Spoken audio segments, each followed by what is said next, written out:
전국에서 3만여 명의 선생님들이 폭염 속에서도 검은 옷을 입고 거리에 모여 교권 회복을 외쳤습니다.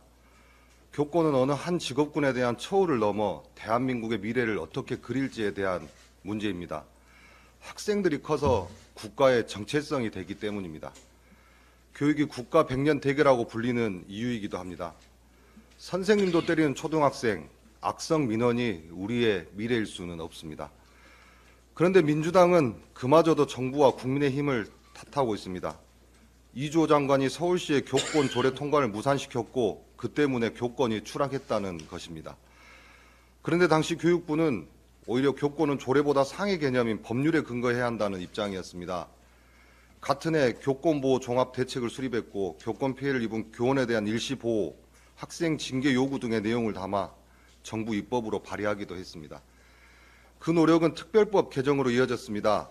교육부와 이주호 장관은 교권을 지역을 넘어 국가의 문제로 인식하고 더 넓고 강하게 보호하려고 했던 것입니다.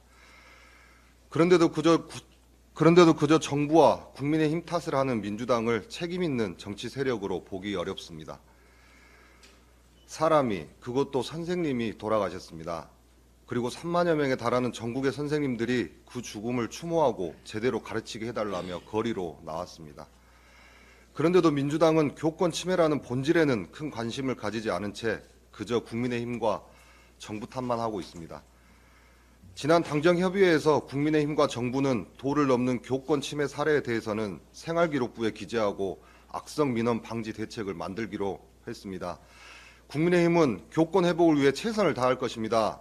민주당도 정쟁을 멈추고 책임 있는 정당의 모습을 보여주십시오.